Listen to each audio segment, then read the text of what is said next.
शौचालय में पानी नहीं आता है, गेट नहीं है, लेटरिन के लिए बहू बेटी बताओ कैसे बैठे हैं। ऐसी खुला में बैठती हैं, छत पे से खड़े होकर सारे ताकते हैं।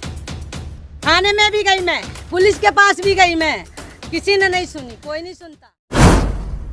यह राजधानी दिल्ली का शाहबाद डेरी जे क्लस्टर इलाका है, जहां पर DUSIB की तरफ से सार्वजनिक शौचालय बनाए गए हैं, लेकिन इन शौचालयों के अंदर पानी की सुविधा नहीं है और गंदगी का अंबार लगा हुआ है।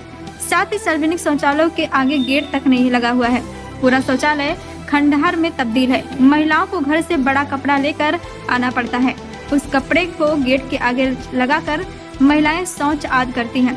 उसके बाद अपने कपड़ों को साथ लेकर जाती हैं। यह हालत है देश की राजधानी दिल्ली का, जहां महिला सुरक्षा के साथ साथ सरकारें देश को खुले में शौच मुक्त कराने के दावे करती है, लेकिन सच्चाई यह है कि खुले में शौच मुक्त कराने के लिए जो प्रयास किए गए थे उन पर एजेंसियां भी इस तरह कोई ध्यान नहीं दे रही है।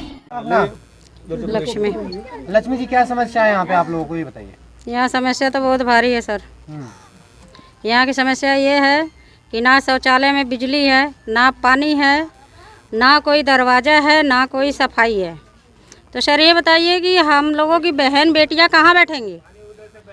और जो भी है जैसा भी है ठीक है, मैं मानती हूँ, पर दूसरी बात इसमें क्या है कि जब बहन बेटियाँ बैठती हैं तो पीछे जो खुले हुए हैं उसमें टूटा हुआ है दरवाज़ा, पीछे से जाली जो लगी है उस जाली से लड़के लोग उसमें बाथरूम कर देते हैं, उसमें से डंडा मारते हैं, पत्थर मारते हैं।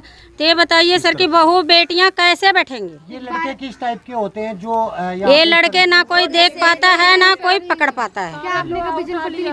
देखने की कोशिश करते हैं, पकड़ने की कोशिश करते हैं, ना हम पकड़ पाते हैं और ना ही हम उन्हें देख पाते हैं। वो जंगल की तरफ कूद जाते हैं। बहन बेटियों के साथ अभी करते तो हैं, पर अभी भगवान का शुक्र है कि अभी सब कुछ सही सलामत है। कल का ऐसा हो जाए तो क्या करेंगे हम।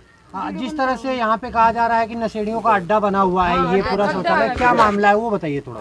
वो तो भाई सब ये तो 2 बजे 3 बजे 4 बजे जब भी आओ जब भी इसमें भरे ही रहते हैं और यहाँ भी बैठे रहते हैं पूरा। तो उसके लिए हम क्या करें।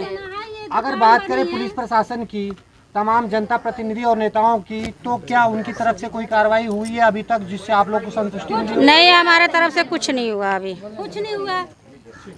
सबसे बड़ा सवाल ये उठता है कि सरकार की तरफ से हर महीने आने वाले मेंटेनेंस व अन्य चीजों का पैसा आखिर कहां जाता है।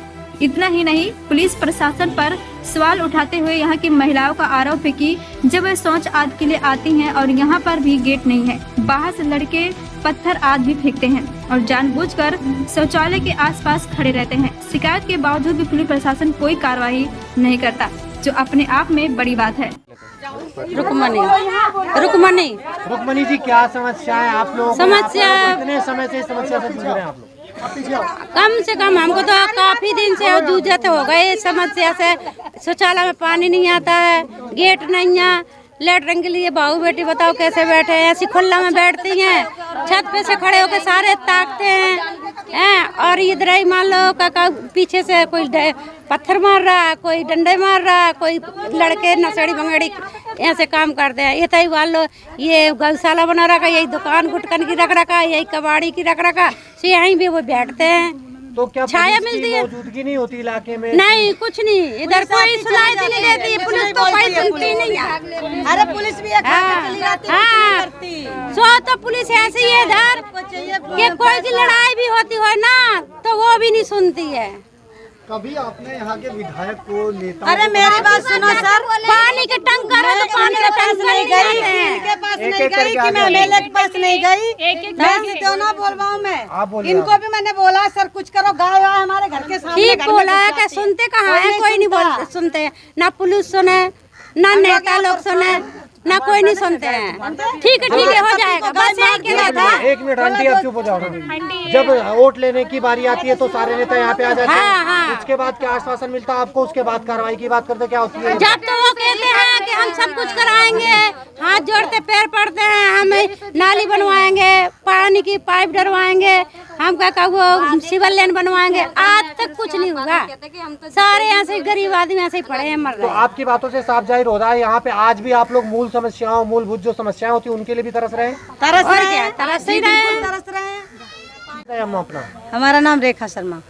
रेखा जी, क्यों समस्याओं की अगर बात करें तो क्या समस्या ऐसी शौचालय में हो रही है? हमारे घर के सामने सर शौचालय है।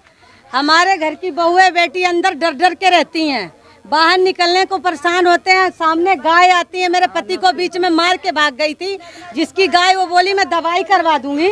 हमारे पति को ऐसे ही छोड़ दिया, बाद में पैसे भी नहीं दिए, हमने खुद अपनी जेब से दवाई। शौचालय की गाय की बात है, ये नंबर बंधा हुआ इसके वजह से होता है। बाकी शौचालय में कोई सुविधा नहीं है। यहाँ पे गंद में जाओ आओ कुछ भी करो, कोई किसी को कोई मतलब नहीं, ना गेट है ना पानी है। वो सुपरवाइजर 4 दिन में 10 दिन में 1 दिन रिचार्ज करवा देता है, कहता है इतना पानी यूज होता है। अरे इतनी पब्लिक जाएगी तो पानी नहीं यूज होगा, क्या होगा? केयरटेकर की बात करें तो केयरटेकर कौन है? वो है यार के यादव। हाँ। यार के यादव टेकर बहुत गंदा टेकर है, वो टेकर अच्छा नहीं है, सुपरवाइजर है। सुपरवाइजर टेकर क्या करेगी? ये जब पानी नहीं रहेगा ऊपर से तो टेकर क्या करेगी? अच्छा, अगर दूसरी बात ये बताइए कि यहाँ पे आप लोग इतने समय से इस समस्या से जूझ रहे हैं। हाँ जी। क्या कोई नेता नगरी से कोई भी या शख्स यहाँ पे आके आप मैं एमएलए के पास गई, इन भाई साहब से भी शिकायत दर्ज की, वो भाई साहब उनके पास भी मैं गई। मैं जहाँ जहाँ गई हूँ मैं परेशान होकर रास्ते में बैठ गई हूँ। मेरी किसी ने, थाने में भी गई मैं, पुलिस के पास भी गई मैं, किसी ने नहीं सुनी, कोई नहीं सुनता। तो अब आप अगला कदम आप लोगों का क्या होने वाला अब है? क्या करें हम? अब कुछ बताओगे तो हम अगला कदम उठाएंगे, नहीं तो ऐसे डर डर के जी रहे हैं, मर रहे हैं। अब जरूरत यह है कि प्रशासन महिलाओं की समस्याओं पर ध्यान दे और शौचालय के आसपास जमावड़ा लगने वाले असामाजिक तत्वों पर शिकंजा कसे और महिलाओं को हो रही समस्याओं को जल्द से जल्द दूर करें। साथ ही सार्वजनिक शौचालय में पानी और दरवाजों की व्यवस्था और साथ ही साफ सफाई की तरफ से भी ध्यान दें ताकि इलाके के लोगों की समस्याओं का समाधान हो सके, जो इलाके के लोगों का अधिकार है।